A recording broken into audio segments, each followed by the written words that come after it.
ஆண்டவராகிய இயேசு கிறிஸ்து நாமத்தினாலே உங்கள் ஒவ்வொருவரையும் வாழ்த்துகிறேன். என்னை வாழ வைக்கும் வார்த்தை என்கிற கர்த்தருடைய வார்த்தைக்காக ஸ்தோத்திரிக்கிறேன். இந்த புதிய மாதத்தை காண செய்த தேவாதி தேவனை உள்ளத்தின் ஆழத்திலிருந்து துதிக்கிறேன். இந்த புதிய மாதத்திலும் ஆண்டவர் நமக்கு கொடுத்திருக்கிற ஒரு நம்பிக்கையூட்டும் ஒரு வாக்குத்தத்தமான வசனங்களை நாம் தியானிக்கலாம். என்னோடு கூட எடுத்துக்கொள்ளுங்க. ஏசாயா தீர்க்கதரிசன புத்தகம் 50ஆம் அதிகாரம் 7ஆம் வசனம். கர்த்தராகிய ஆண்டவர் எனக்கு துணை செய்கிறார், ஆகையால் நான் வெட்கப்படேன். 9ஆம் வசனத்தில், இதோ கர்த்தராகிய ஆண்டவர் எனக்கு துணை செய்கிறார், என்னை ஆக்கினைக்குள்ளாக தீர்க்கிறவன் யார்? இந்த 2 வசனத்திலும் தொடர்ந்து கர்த்தராகிய ஆண்டவர் எனக்கு துணை செய்கிறார் என்று எழுதப்பட்டிருக்கிறது. அன்பான தேவ பிள்ளைகளே, இந்த புதிய மாதத்தில் கர்த்தர் நம் ஒவ்வொருவருக்கும் உறுதுணையாக இருந்து உங்கள் வேலை ஸ்தலங்களில், அருமையான உங்கள் பிள்ளைகளுடைய படிப்பில் கர்த்தருடைய துணை, கர்த்தருடைய உதவி, கர்த்தருடைய ஆலோசனை உங்கள் பிள்ளைகளுக்கு இருப்பதாக.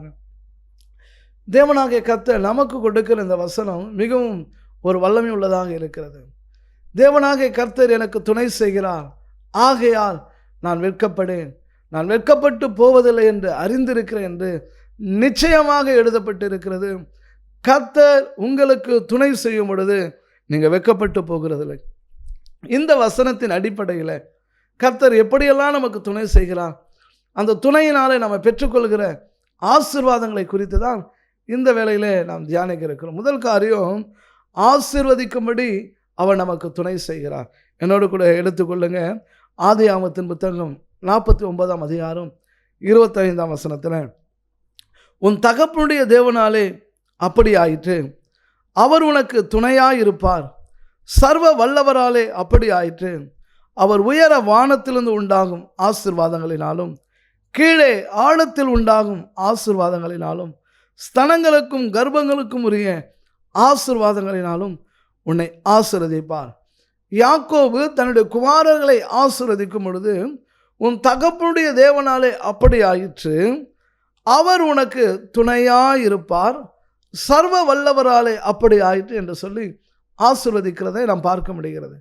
எனக்கு அன்பாத தேவ பிள்ளைகளே, கர்த்தர் உங்களுக்கு துணையாக இருந்து உயர வானத்தில் உண்டாகும் ஆசீர்வாதங்கள், வானத்திலிருந்து அநேக நன்மைகளை நாம் சுதந்திரித்திருக்கிறோம். உயர வானத்தின் ஆசீர்வாதங்கள், சூரியன் சந்திரனினாலே வருகின்ற நன்மைகள், பனியினாலே வருகின்ற நன்மைகள், இப்படி வானத்தில் உயர வானத்திலிருந்து வருகிற நல்ல குளிர் காற்று, இவை எல்லாவற்றையும் நாம் அனுபவிக்கிறோம். உயர வானத்திலிருந்து வரும் ஆசீர்வாதங்களினாலும் கீழே பூமியிலே ஆழங்களிலே உண்டாகிற ஆசீர்வாதங்கள், ஸ்தனங்களுக்கும் கர்ப்பங்களுக்குரிய ஆசீர்வாதங்களினாலே கர்த்தர் நம்மை ஆசீர்வதிப்பாராக. யாக்கோபு தன் சகோதரர்களை ஆசீர்வதித்தான், தன் பிள்ளைகளை ஆசீர்வதித்தான். எனக்கன்பார்ந்த தேவ பிள்ளைகளே, தேவனாகிய கர்த்தர் உங்களை ஆசீர்வதிப்பார், அவர் துணையாய் இருப்பார். முதல் காரியம், நீங்கள் ஆசீர்வதிக்கப்படுவீர்கள். எப்படியா? உயர வானத்தில் உண்டாகும் ஆசீர்வாதம். ஆழங்களுடைய ஆசீர்வாதங்களை நாம் கணக்கிட முடியவில்லை. அப்படி ஆழங்களுக்குண்டான ஆசீர்வாதங்களை கர்த்தர் உங்களுக்கு கொடுத்து இந்த புதிய மாதத்தில் புதிய கிருபைகளை உங்களுக்கு கொண்டு பண்ணுவாராக. அன்பான தேவ பிள்ளைகளே, நானும் உங்களை மனதார ஆசீர்வதிக்கிறேன். நீங்கள் உயர்ந்திருப்பீர்களாக, நீங்கள் சுகித்திருப்பீர்களாக. கர்த்தர் உங்களை பல மடங்கு உயர்த்தி ஆசீர்வதிப்பாராக. இரண்டாவது, சத்துருக்களிலிருந்து ஒரு ஜெயம். சத்துருக்கள் மத்தியில் உங்களை நெருக்குகிற சத்துருக்களின் கையிலிருந்து விடுவித்து ஒரு ஜெயத்தை கர்த்தர் கொடுப்பாராக. என்னோடு கூட எடுத்துக்கொள்ளுங்க. யாத்திராகமத்தின் புத்தகம் 14ஆம் அதிகாரம் 25ஆம் வசனத்தில், அவர்களுடைய ரதங்களிலிருந்து உருளைகள் கடலவும் அவர்கள் தங்கள் ரதங்களை வருத்தத்தோடு நடத்தவும் பண்ணினார். அப்பொழுது எகிப்தியர் இஸ்ரவேலை விட்டு ஓடிப்போவும், கர்த்தர் அவர்களுக்கு துணை நின்று எகிப்தியருக்கு விரோதமாக யுத்தம் பண்ணுகிறார் என்றார். அன்பான தேவ பிள்ளைகளே, இஸ்ரவேல் ஜனங்கள் 430 வருஷம் அடிமை தனத்திலிருந்து அவர்கள் விடுதலை பெற்று புறப்படுகிற வேளையிலே மீண்டுமாய் பார்வோனுடைய இருதயம் கடினப்பட்டு, எப்படியாகிலும் இவர்களை மீண்டும் சிறுமைப்படுத்த வேண்டும், அடிமையாக்க வேண்டும் என்று சொல்லி பிரதானமான 600 ரதங்களில் பூட்டப்பட்டு அவன் துரத்தி வருகிற வேளையிலே அந்த யுத்தம் கர்த்தரால் நடப்பிக்கப்படுகிறது. அவர் அந்த குதிரைகளுடைய அந்த சேரிட், அந்த குதிரையுடைய வாகனத்தில் இருக்கிற உருளைகள் கடலவும் ரதங்களை கஷ்டத்தோடு நடத்தும்படியாக எகிப்தியர் பார்க்கும் பொழுது இஸ்ரவேலின் தேவனாகிய கர்த்தர் நமக்கு விரோதமாக யுத்தம் பண்ணுகிறார், இஸ்ரவேலர்களுக்கு துணையாக இருந்து நமக்கு விரோதமாக யுத்தம் பண்ணுகிறார் என்று சொல்லி அவர்களுடைய வார்த்தையை நாம் கேட்கிறோம். அன்பான தேவ பிள்ளைகளே, உங்களை நெருக்குகிற, உங்களை ஒடுக்குகிற, உங்களை அடிமைப்படுத்த நினைக்கிற சத்துருடைய எல்லா எதிர் வல்லமைகளை முறியடிக்கும்படியாய் கர்த்தர் உங்களுக்கு துணையாக இருப்பாராக. கர்த்தர் உங்கள் சார்பிலே நிற்பாராக. எப்படி இஸ்ரவேல் ஜனங்களுக்கு ஒரு பெரிய பலனாய் துணையாக இருந்த கர்த்தர் இந்த புதிய மாதத்தில் உங்களை விடுவிப்பார். சத்துருக்களின் கையிலிருந்து, பொறாமையும் எரிச்சலும் உள்ள மனிதர்கள் உங்களுக்கு விரோதமாக ஏற்படுத்துகிற சூழ்ச்சிகளிலிருந்து கர்த்தர் உங்களை விடுவிப்பாராக. விடுவிக்கும்படியாய், ஜெயம் கொடுக்கும்படியாய் கர்த்தர் உங்களோடு துணையாய் இருப்பார். மோசே சொல்லுகிறார், யாத்திராகமம் 18ஆம் அதிகாரம் 4ஆம் வசனத்தில், என் பிதாவின் தேவன் எனக்கு துணை நின்று பார்வோனின் பட்டயத்துக்கு என்னை தப்புவித்தார் என்று சொல்லி மற்றவனுக்கு எலெயாசார் மோசே நினைத்து பார்க்கிறான். பார்வோனுடைய பட்டயத்துக்கு என்னை தப்புவித்த கர்த்தர் என்று சொல்லி தன்னுடைய இன்னொரு மகனுக்கு எலெயாசார் என்று பெயரிட்டான். உங்கள் சத்துருக்களின் கையிலிருந்து கர்த்தர் உங்களை தப்புவிக்கும்படி உங்களுக்கு துணையாக இருப்பார். சத்துருக்கு உங்கள் மேலே கை போட அவர் விடுகிறதில்லை. அன்பான தேவ பிள்ளைகளே, கடன் பாரத்தில் சிக்கி தவிக்கிற தேவ ஜனமே, ஐயோ கடன் கொடுத்தவர்கள் தகாத வார்த்தைகளை பேசி உன்னை என்ன பண்ணுகிறேன் பார் என்று சொல்லி பயமுறுத்துகிறார்கள். கவலைப்படாதீர்கள், கர்த்தர் ஒரு தயவு உண்டு பண்ணுவார், உங்களுக்கு துணையாக இருப்பார். அந்த கடனை அடைக்க வழிவாசலை உண்டு பண்ணுவார். கொடுத்தவர்களும் பொறுமையாய் வாங்கி கொள்ளக்கூடிய ஒரு கிருபைகளை கர்த்தர் அனுகிரகம் பண்ணுவாராக. எனக்கு அன்பார்ந்த தேவ பிள்ளைகளே, உங்களை அழிக்க வேண்டும், ஒடுக்க வேண்டும் என்று சொல்லுகிற சத்துருடைய பட்டயத்துக்கு கர்த்தர் தப்புவித்தார். எப்படி மோசேயை பார்வோனுடைய பட்டயத்துக்கு, பார்வோனுடைய ஆளுகைக்கு தப்புவித்தாரோ, பட்டயத்துக்கு தப்புவித்தாரோ, அதே போன்று உங்களையும் கர்த்தர் பாதுகாப்பார். துஷ்டன் உங்கள் மேலே கை போட கர்த்தர் விடுகிறதில்லை.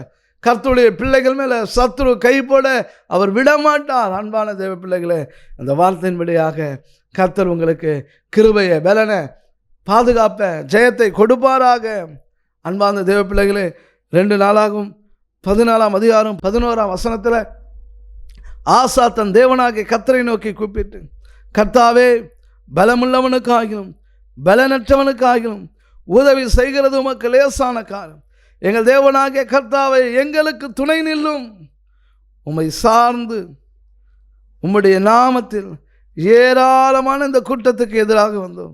கர்த்தாவே, நீர் எங்கள் தேவன், மனுஷன் உம்மை மேற்கொள்ள விடாதையும் என்று ஜெபிக்கிறதை பார்க்க முடிகிறது. ஜீவனுள்ள தேவனை பார்த்து பலமுள்ளவனுக்காகிலும் பலனற்றவனுக்காகிலும் உதவி செய்கிறது லேசான காரியம். உம்மை சார்ந்திருக்கிற, உம்மை நம்பியிருக்கிற, உம்மை துணையாக கொண்டிருக்கிற எங்களுக்கு உதவி செய்யும் என்று சொல்லி ஜெபிக்கிற ஒரு ஜெபம். தேவ ஜனமே, உங்கள் ஆபத்து வேலைகளை சத்துருக்கள் உங்களை தொடாதபடிக்கு, சத்துருக்கள் உங்களை மேற்கொள்ளாதபடிக்கு கர்த்தர் உங்களுக்கு துணையாக இருப்பார். ஆசா ராஜாவுடைய ஜபத்துக்கு கர்த்தர் பதில் கொடுத்தாரே, துணையாக இருந்து யுத்தங்களை நடப்பித்தாரே, அதே கர்த்தர் உங்களை முழுகடிக்க நினைக்கிற, உங்களை சிதறடிக்க நினைக்கிற சத்துருடைய சகல சதி திட்டங்கள் இருந்தும் அவர் உங்களை விடுவிப்பாராக. நீங்களும் சொல்லலாம், ஆசா ராஜாவுடைய விண்ணப்பத்தை போல நீங்களும் கர்த்தரை நோக்கி ஜெபிக்கலாம். பலமுள்ளவனுக்காகிலும் பலனற்றவனுக்காகிலும் உதவி செய்கிறது லேசான காரியம் ஐயா. உம்மை சார்ந்து, உம்மை நம்பி இந்த திரளான பிரச்சனையை, இந்த பெரிய ஆண்டவர் எதிர்மறையான சூழ்நிலைகளை ஜெயிக்க எங்களுக்கு உதவி செய்யும் என்று நீங்கள் கூப்பிடுவீர்களானா, என்று நீங்கள் ஜெபிப்பீர்களானா, கர்த்தர் நிச்சயம் உங்கள் சார்பில் நின்று அவர் அற்புதங்களை செய்வாராக. எனக்கு அன்பார்ந்த தேவ பிள்ளைகளே, கர்த்தருடைய நாமத்தை கொண்டு சொல்லுகிறேன், இந்த மாதம் கர்த்தர் உங்களுக்கு துணையாக இருப்பார். யாக்கோபை பார்த்து கர்த்தர் சொல்லுகிறாரு, யாக்கோபு என்னும் சிறு பூச்சியே பயப்படாதே, நான் உனக்கு துணை நிற்கிறேன். அன்பான தேவ பிள்ளைகளே, உங்களை ஆசீர்வதிக்க, சத்துருடைய கைக்கு, சத்துருடைய கோபத்திற்கு உங்களை விடுவிக்கும்படியாய் கர்த்தர் துணையாக இருக்கிறார். 3ஆவதாக, ஆபத்து வேலைகளே, ஆபத்து ஏற்படுகிற வேலைகளை கர்த்தர் உங்களுக்கு துணையாக இருப்பாராக. சங்கீதங்களின் புத்தகம் 46ஆம் சங்கீதம் முதல் வசனத்தில், தேவன் நமக்கு அடைக்கலமும் பலனும் ஆபத்து காலத்தில் அனுகூலமான துணையுமானவர். அன்பான தேவ பிள்ளைகளே, அநேக வேளைகளை நம்ம மனுஷனுடைய உதவியை தேடிக்கொண்டு இருக்கோம். மனுஷர்கள் உதவுவார்களா, என் ஆபத்தில் இவர்களிடத்தில் போனால் என்னை தப்பி வைப்பார்கள் என்று நினைக்கிறோம். ஆனால் மனுஷனுடைய உதவிகள் விருதா. மனுஷனை நம்புவதை பார்க்கலாம் கர்த்தர் பேரில் பற்றுதலாக இருப்பதே நலம். இதை உணர்ந்த தாவீது சொல்லுகிறான், எனக்கு அடைக்கலம், எனக்கு அனுகூலமான துணை. ஆபத்து வேளையிலே, இக்கட்டு நேரத்தில் கர்த்தர் தான் என்னுடைய துணை. அப்படி சொன்ன தாவீதை கர்த்தர் கைவிடலை, கர்த்தர் மறந்து போகலை. உங்கள் இக்கட்டான சூழ்நிலைகளை மனிதர்களை தேடி அலைந்து கொண்டு இருக்கிறீர்களா? யாராவது சிபாரிசு பண்ண மாட்டாங்களா? யாராவது எங்கள் சார்பில் பேச மாட்டார்களா? அன்பான தேவ பிள்ளையே, கர்த்தர் உங்களை துணையாக வைத்துக் கொள்ளுங்கள். கர்த்தரை நோக்கி கூப்பிடுங்கள். கர்த்தாவே, நீர்தான் எங்கள் துணை என்று சொல்லுங்க. அவர் ஒருவர் மாத்திரமே உங்களை விடுவிக்க முடியும். அவர் ஒருவர் மாத்திரமே உங்களை தப்பிவிக்க முடியும். அவர் ஒருவர் மாத்திரமே உங்களுக்காக பெரிய காரியங்களை செய்ய முடியும். கடைசியாக சொல்ல விரும்புகிறேன், நமக்கு நன்மை செய்யும்படி அவர் துணையாய் நிற்பார். என் ஆண்டவராக இயேசு கிறிஸ்து ஊழியம் செய்கிற வேளையில் அவர் நன்மை செய்கிறவராக, அநேகருக்கு சுகமளிக்கிறவராக, அநேகருடைய பாவங்களை மன்னித்து பிசாசுகளை துரத்தி வியாதிகளை குணமாக்கி அவர் நன்மை செய்கிறவராக சுற்றித் திரிந்தார். அவரை நோக்கி கூப்பிடுங்க. ஆண்டவரே, எனக்கு நன்மை செய்யும்படியாய் துணையாயிரும், எனக்கு ஒத்தாசை அனுப்பும்படியாய் துணையாயிரும், என்னை ஆசீர்வதிக்கும்படியாய், என்னை விடுவிக்கும்படியாய், எனக்கு கேடகமாய் இருந்து என்னை விடுவியும் என்று சொல்லி கூப்பிடுங்க. சங்கீதங்களின் புத்தகம் 119ஆம் சங்கீதம் 122ஆம் வசனத்தில், உமது அடியேனுக்கு நன்மையாக துணை நில்லும். நன்மையாக கர்த்தர் துணை நிற்பார். உங்களுக்கு ஆதரவாக கர்த்தர் துணை நிற்பார். உங்கள் சார்பில் கர்த்தர் துணை நிற்பார். இந்த மாதத்தில் கர்த்தருடைய துணையை நீங்கள் பார்ப்பீங்க, கர்த்தருடைய உதவியை பார்ப்பீங்க, கர்த்தருடைய ஆலோசனையை நீங்கள் பார்ப்பீங்க. கர்த்தர் உங்கள் நடத்துகிற விதம் அது ஆச்சரியமாக இருக்கும். கர்த்தர், அன்பின் பிள்ளைகளே, உங்களுக்கு நான் விசுவாசத்தோடு சொல்லுகிறேன், கர்த்தர் உங்களுக்கு துணையாக இருப்பாராக. கர்த்தர் உங்களை வழி நடத்துவாராக. கர்த்தர் உங்கள் சார்பில் இருந்து உங்களுக்காக பரிந்து பேசுவாராக. அன்பான தேவ பிள்ளைகளே, கர்த்தரை நம்பி இருங்க. ஒவ்வொருவரும் அவரை நோக்கி சொல்லலாமா? இப்பொழுது உங்களுக்காக நான் ஜெபிக்க இருக்கிறேன். நம்ம ஜெபிக்கலாம். அன்பின் பரலோக பிதாவே, நன்றியுள்ள இருதயத்தோடு ஸ்தோத்திரிக்கிறோம் அப்பா. ஹல்லேலூயா, ஹல்லேலூயா. கர்த்தாவே, நீர் எனக்கு துணையாக இருக்கிறேன். நான் வெட்கப்பட்டு போவதில்லை, நான் வெட்கப்பட்டு போவதில்லை என்று அறிந்திருக்கிறேன். கர்த்தாவே, நீர் எங்களுக்கு துணையப்பா. நீர் எங்கள் குடும்பத்துக்கு, எங்கள் பிள்ளைகளுக்கு, திருச்சபை மக்களுக்கு, உம்மை நம்பி இருக்கிற ஒவ்வொரு பிள்ளைகளுக்கும் கர்த்தர் துணையாக இருக்கிறார். இப்பொழுது யாக்கோபு என்னும் சிறுபூச்சி, நீ பயப்படாத, நான் உனக்கு துணையாக இருக்கிறேன் என்று சொன்ன கர்த்தர் உம்முடைய பிள்ளைகளுக்கு துணையாயிரும். படிக்கின்ற பிள்ளைகளுடைய படிப்பில் அவர்கள் வெற்றி பெறும்படியாக, ஞானத்தை கொடுக்கும்படியாக, உதவி செய்யும்படியாக துணையாயிரும். கடினமான வேலைகளை செய்கிற பிள்ளைகளுக்கு துணையாயிருந்து அந்த வேலைகளை ஒரு பெரிய ஆசீர்வாதத்தை கொண்டு வாரும். ஆண்டவரே, பயத்தோடும் திகிலோடு இருக்கிற, ஆண்டவரே, மரண பயத்தில் பிடிக்கப்பட்டு இருக்கிற பிள்ளைகளுக்கு நான் உன் கூட இருக்கிறேன் என்று சொல்லி அவர்களுக்கு துணையாக இருந்து தைரியப்படுத்தும். ஆண்டவரே, பலவிதமான வியாதிகளின் நிமித்தம் சோர்ந்து போகிற பிள்ளைகளை, ஆண்டவரே, நான் உனக்கு துணையாக இருக்கிறேன் என்று சொல்லுங்கப்பா. அந்த ஆபத்துகளிலிருந்து, சத்துருடைய போராட்டத்திலிருந்து, மனுஷனுடைய சூழ்ச்சிகளிலிருந்து விடுதலையாக்கும். நீர் துணையாக இருக்கிறீரப்பா. உடைய அற்புத செயல்களை காண பண்ணும். உடைய வல்லமைகளை உடைய பிள்ளைகள் அனுபவிக்கட்டும்.